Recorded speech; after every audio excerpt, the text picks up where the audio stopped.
Welcome to the Real Talk, and we have another real topic for you. And today we are discussing all things red flags in relationships, the gents edition. So tell a friend to tell another friend to tell another friend that the Real Talk is live. Remember, you are joining us via Facebook. We are at the Zambian Youth Platform.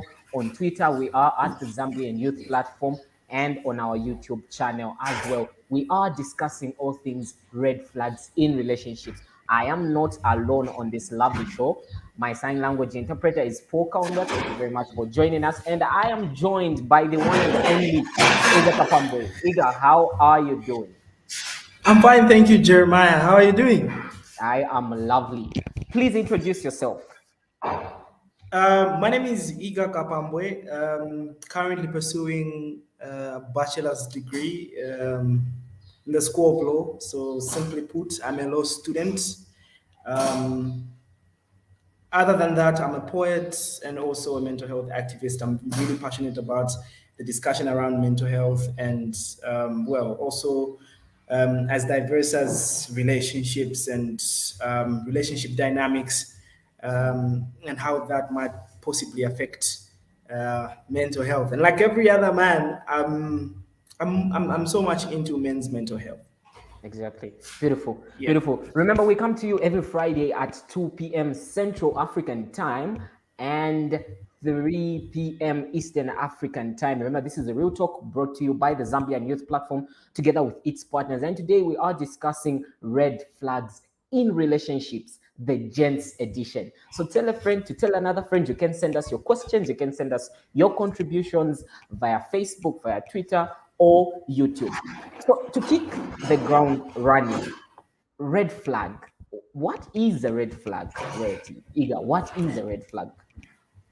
Okay, interesting. So when you look at the term red flag, a lot of people, most of us young people use this phrase. A lot of us say, that girl is a walking red flag, that boy is a walking red flag. But we say we say these things from a perspective where we don't really know what we try to address. If somebody was sat down and asked what red flags are, they really can't even put up a conversation that would last for 10 minutes. So a red flag, normally red flags are used to signal danger. So when we say a red flag, we're basically trying to make reference to the fact that that person comes with a number of dangers. It's a warning sign. So when a red flag has been put up, you know that, if you're driving and a red flag is put up, you know there's some form of danger where you are going. So when we talk about a red flag in relationships, we're basically talking about traits that uh, would be harmful to a person's mental health, or in some instances, even physical health. Beautiful, Yes. beautiful, great stuff. So now, Roti, I want us to digest into the difference between a red flag and a toxic trait, because I know that we all are imperfect, right? In one way or another, we fall short in a certain area. But what mainly differentiates a red flag from a toxic trait, if there is a difference, actually? Um, uh, Starting from where what you have said, a certain author called Mark Manson wrote and said, "Every person is a dosage of pain. We all have a certain portion of toxin in us, and so at the end of the day, you basically just have to choose which person and what level of toxin you'd love to deal with." Talking enough about the fact that toxicity as well can be addictive and it can be comfortable just as much as beauty would be comfortable. Moving away from that, I honestly do not think that there's a difference between a red flag and a toxic trait, except that when you term it as a red flag, it's coming as a warning. You're looking at it at a distance, okay? But it's a toxic trait when now this is you start to identify these things. Red flags come as warnings, okay? A toxic trait is now actually that particular thing. So for example, if you're driving, you have a sign that is saying drive at 40. That's a sign. But when you actually go past that, you have to drive at 40. And now you're actually living in that moment. So if I say this is a red flag, it's a warning, but a toxic trait is when it is actually materializing. Yeah, beautiful, That is, beautiful. from my perspective. Yeah. Yeah, beautiful. Remember, you can share your questions and comments in the comment section. We are discussing all things red flags. And I want the gents to come on the call because today is our day. We are discussing red flags in relationships, the gents edition. Now, Iga, you have broken it down very, very well. And then Kunda there says red flags are warning signs that indicate bad behavior. I agree with Kunda. Thank Absolutely. you very much. Absolutely. Thank you very much for coming through. You can send us your questions and contributions.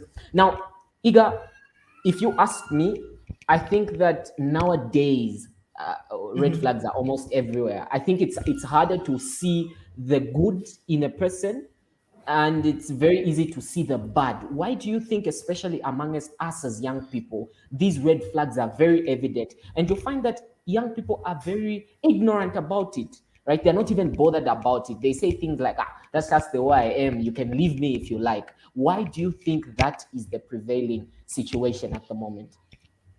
Oh, so there are two issues there are two things in what you have said.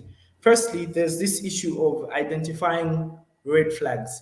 There's two sides to that story, Jeremiah. The truth is, most of us view the world from a broken lens, and so when you're looking at the world from a broken lens, it's easy for you to spot out,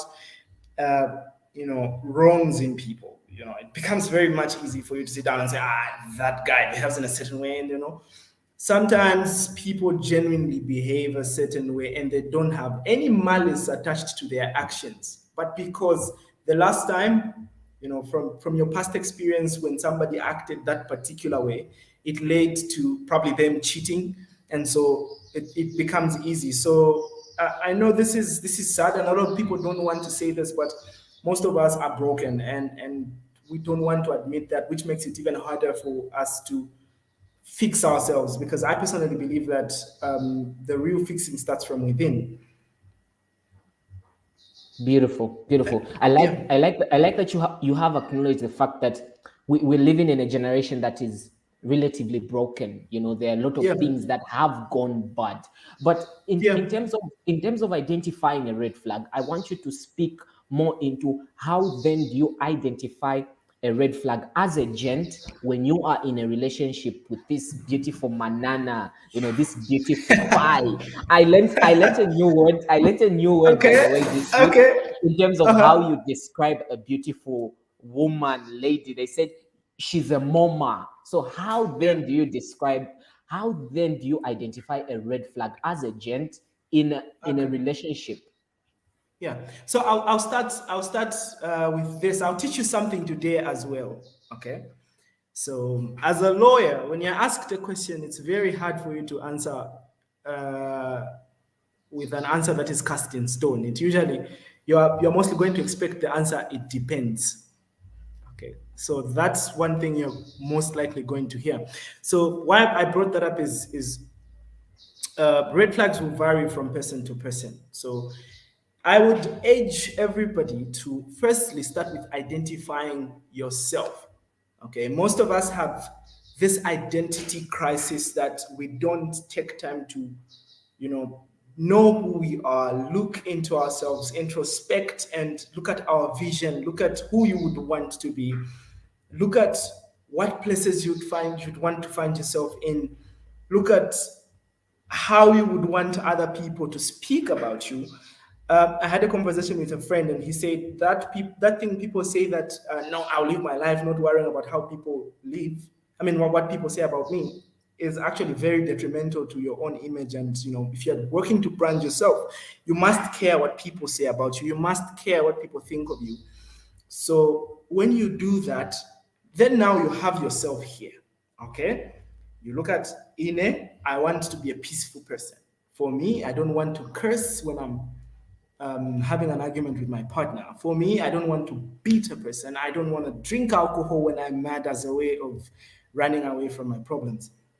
All of those things come into play, and then you begin to identify what type of person am I looking for. Somebody that would be compatible. Of course, having a partner that is perfect and perfectly fits your description is impossible, but you will meet somebody that would be able to compromise to a certain extent, and so that you make things work. But if this person is not willing to, compromise, then that's the first red flag you have right there. You can see it. Say this person is not understanding who I am. So the first step is knowing yourself. Now, look outside for somebody that will understand who you are and is ready to fit within who you are. Beautiful. Kunda Kruger from the chat on Facebook says some of the red flags are lack of trust, lack of communication, and even controlling behavior. Thank you very much, Kunda. Iga, at a later stage, I would want you to respond to that. Kutemwa Noria says red flags are a matter of personal preferences. What can be a red flag for one? One can also be a green flag for someone else. That's an interesting perspective. Kamutumwa Noria is that's exactly what I'm trying to say. I'm trying to say it will vary from one person to person. And shout out to Kamutumwa Noria. She's coming from my hood, from within my institution. So we are glad that she's joining us. Beautiful, beautiful, great stuff. I like what you have mentioned about self-identity. It's not just about pointing out the red flags in other people, but as gents, as men, as boys, we need to first start by identifying what are my own toxic traits, right? When you understand, and what I'm getting from what you're saying is, it is only then that you are able to mitigate them. It is only then that you're able to, control them, to understand them, because I feel like we are living in a generation where, as males, because of various pressure that society puts on us, we really don't understand our toxic traits. What do they do to us? Like when I get upset, how does that change me as a human being? And I like what you have said. Now, Royalty, we have established what red flags are, what toxic traits are, how you can identify them as a person, as a gent. But are these red flags or toxic traits harmful to your health? Do you think they are harmful to one's health? Of course they are. Of course they are. First things first, certain toxic traits.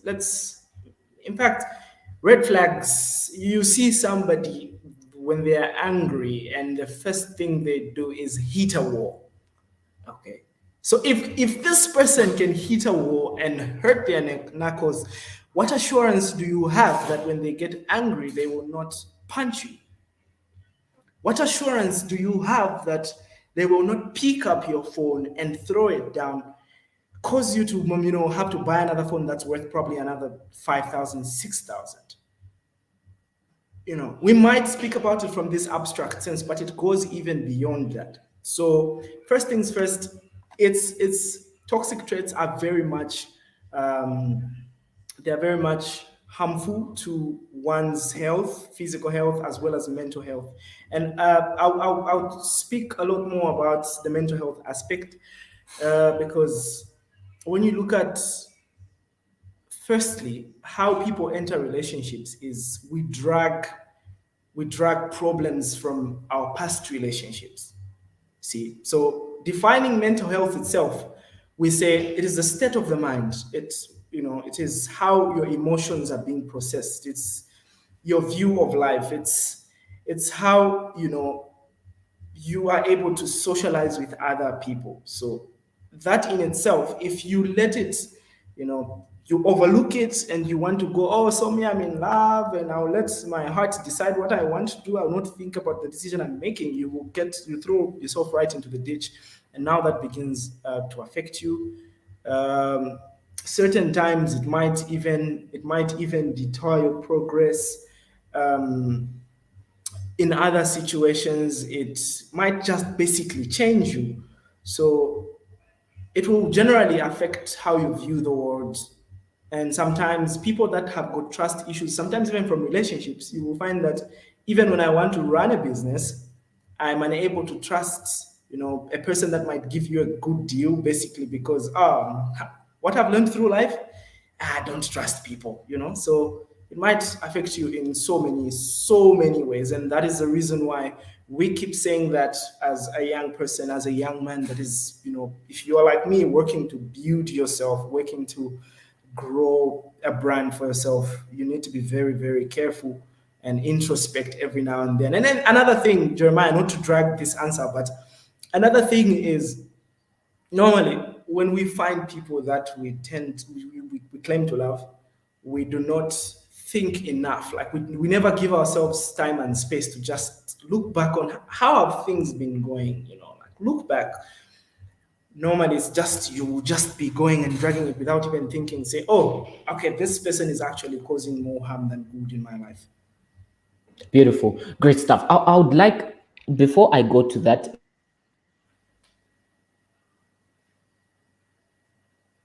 Victoria from Facebook says red flags in relationships are harmful because someone who's got low self-esteem will be having wild thoughts in terms of what did I do wrong, which can mess up someone's mental health. Self-doubt comes in. I agree Yeah. with you, Victoria. Now, Victoria has actually set the scene for what I wanted to say. Let's use cheating as a case study. So we do agree that cheating is a red flag. It's a toxic trait. It shouldn't be Yeah. tolerated. How do you think cheating in a relationship, from a gent's point of view, will be able to affect this gent's health? Because, Iga, let's also bear in mind that young people in relationships are having sexual relations, right? So Of course, yeah. when we now bring cheating to the table, how does that affect you as a gent and your mate, your partner, your manana, your pie? How Your does that pie. affect your health? Yeah.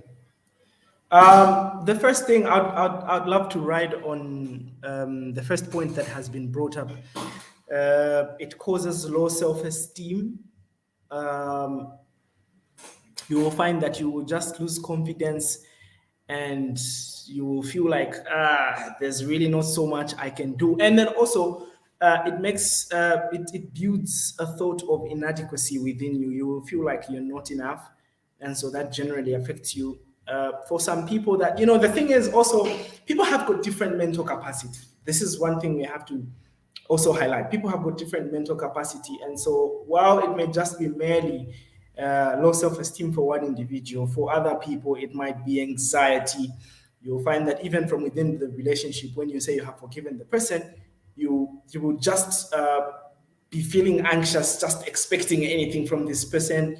So other people, it might even extend to that anxiety, upgrade into chronic anxiety. And then another thing is paranoia. You will find that umuntu, a person, this time they're laughing and another time they're just surprisingly upset.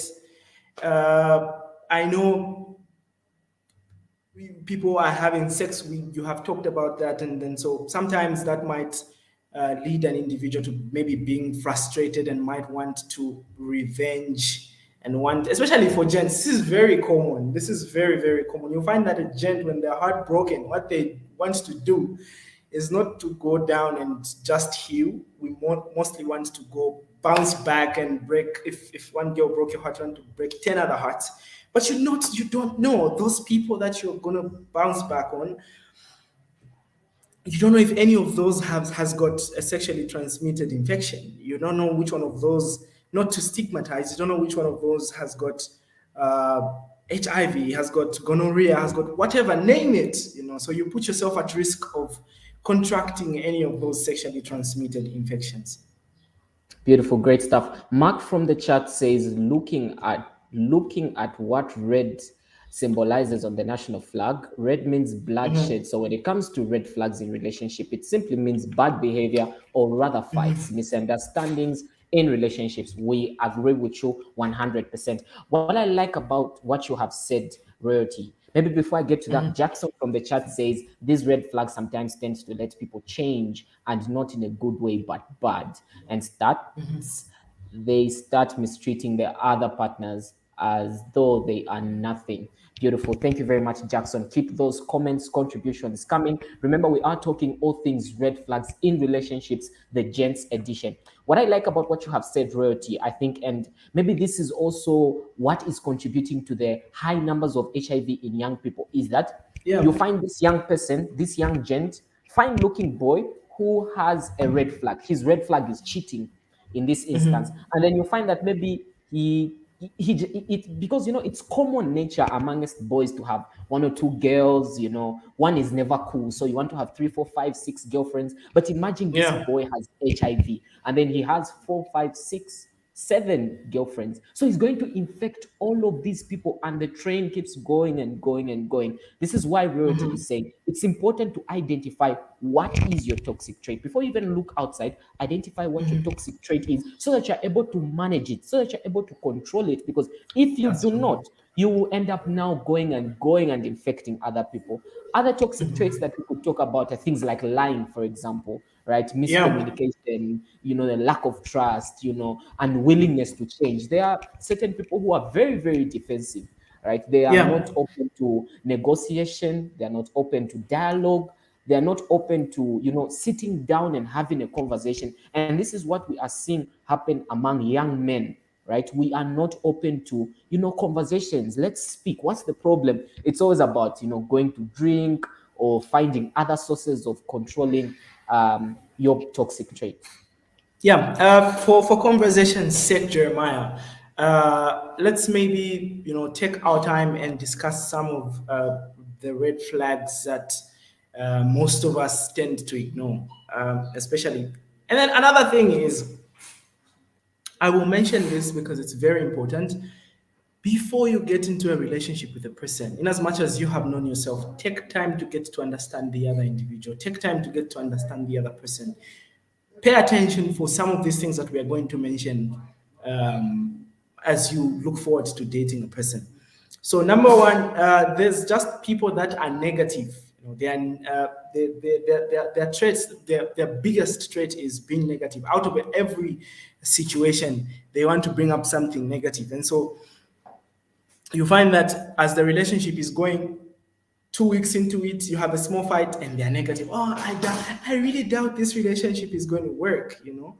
So, and then also they extend that to stuff like you might be an ambitious young man and you're working to build your life. Trust me, most of us have understood at this point, most of us understood that when you're in your early 20s, it's a time for you to start building. And so they will come up with all this negativity and tell you about how they feel your big dreams cannot really work out, not because it's coming from a place of malice, but they're going to project their fear on you. Not because they hate you, but because they're just that's their type of thinking.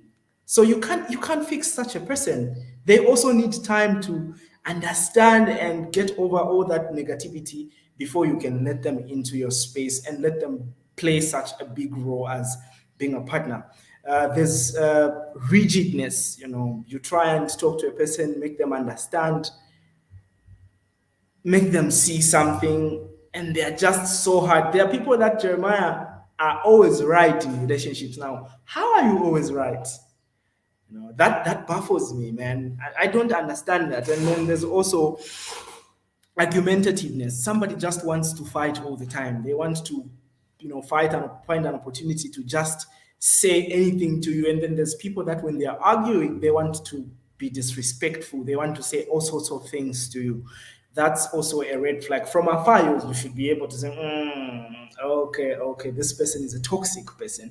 Lastly, among other things, there's so much. I mean, we can go on and on talking about red flags, but I feel this one's important.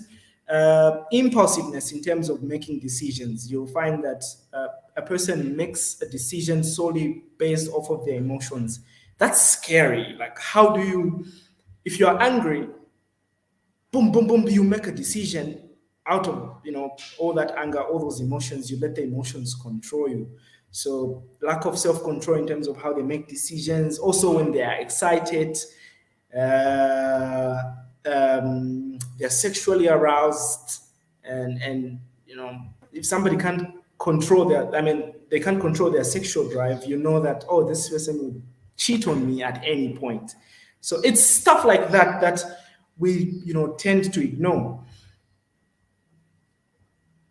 Beautiful, great stuff. Yeah. I have come across a very interesting question from the chat, Okay. and I think Noria is very interested in this topic. So she's asking, how easy Uh-huh. is it to identify your toxic trait? Because honestly, one might not label a particular trait as toxic.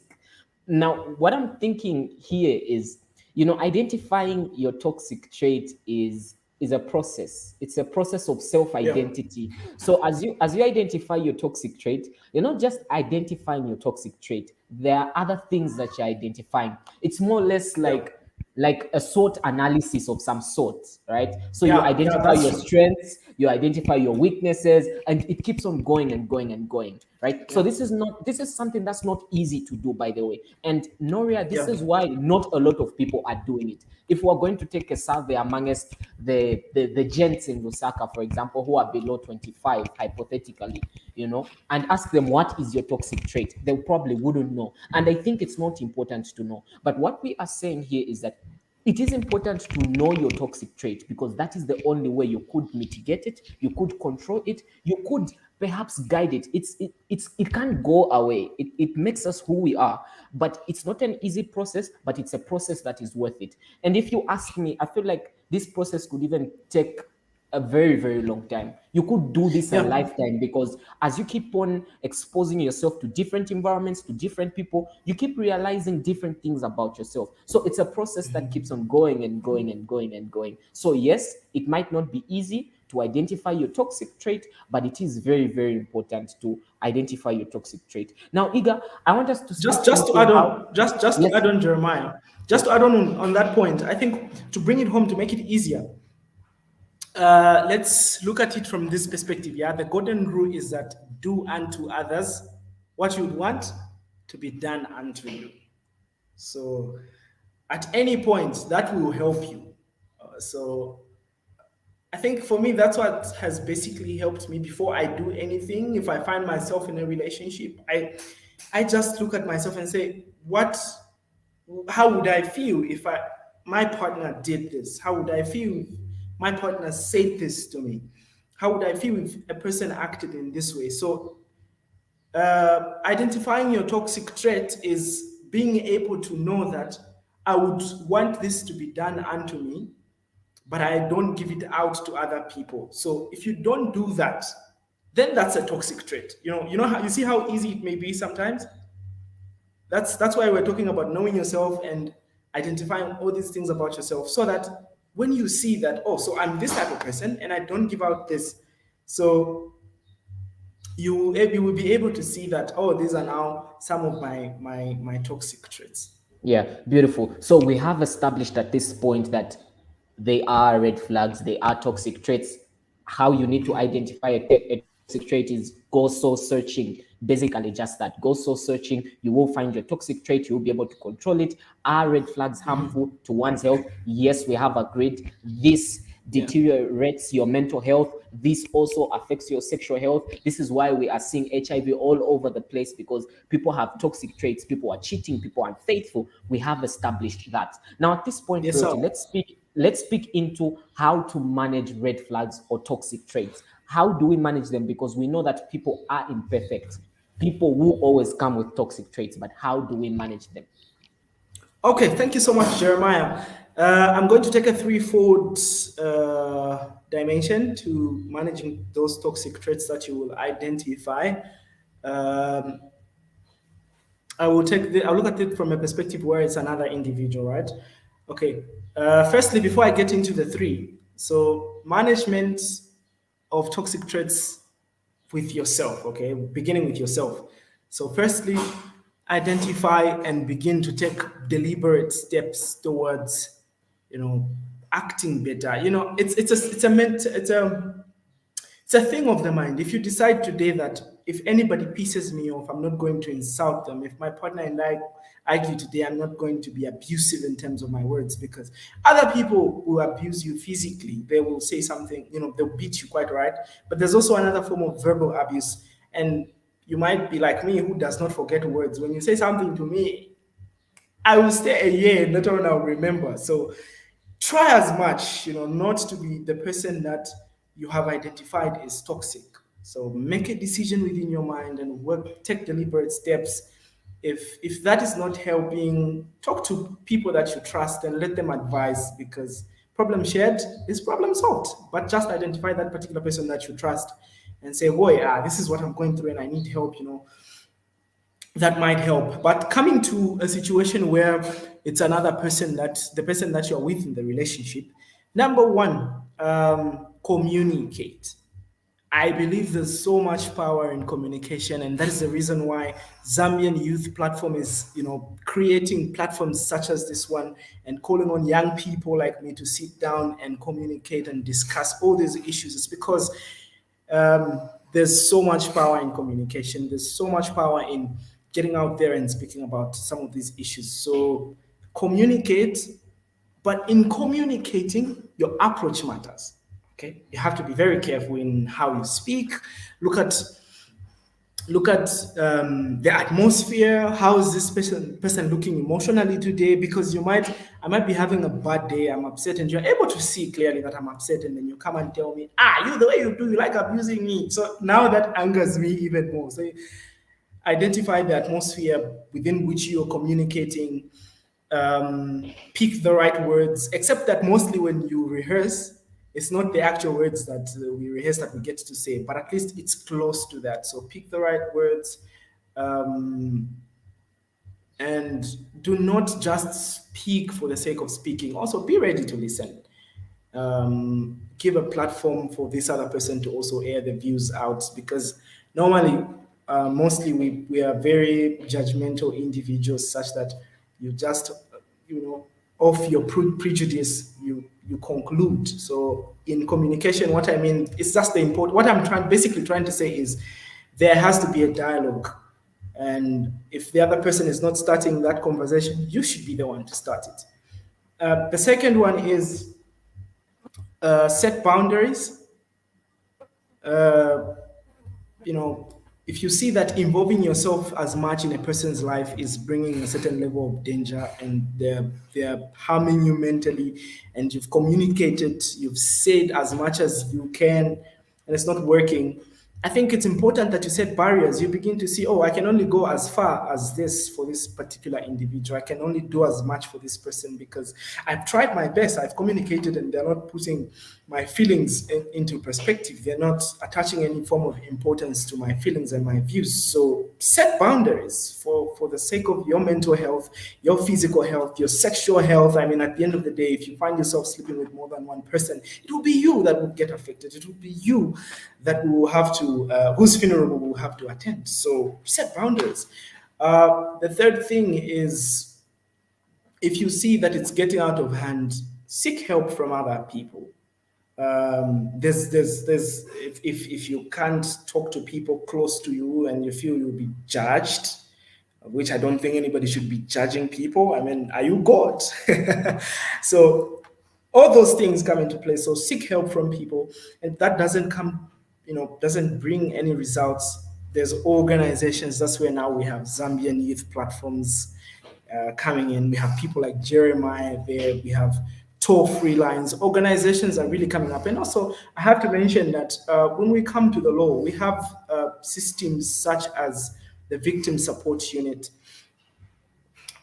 Things are changing now. I was actually having a conversation with people from the Victim Support Unit, and I was telling them, usually men do not speak about these things because it's certain individuals sometimes judge men for going to them for help. And so they told me, there's actually an act that there's actually a provision that provides for you being able to report all those things. So do not be afraid. Basically, just find help even from other people if the two of you cannot come up with a solution, and setting boundaries is not possible. They are still crossing your boundaries, and they're damaging you.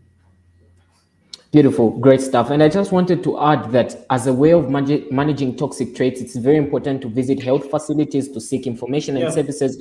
Immediately you notice that your partner is beginning to behave funny, as a gent, take up that leadership role and go and test. Remember, like Iga said, it is you who this is going to affect. So go there, seek counseling services, do your HIV test, your STI test. Just make sure that you are okay. Thank you, thank you, thank you very much to everyone who joined us on today's show. We were discussing all things red flags in relationships, the gents edition. And thank you very much, Royalty. Thank you very much to Paul, our sign language interpreter. And thank you very much to me as well, your host. I was your host, Lumumbi Jeremiah Mulanda. Join us again next week at the same time. Remember, Friday, 2 p.m. Central African time, we will be here again discussing another real topic on the Real Talk.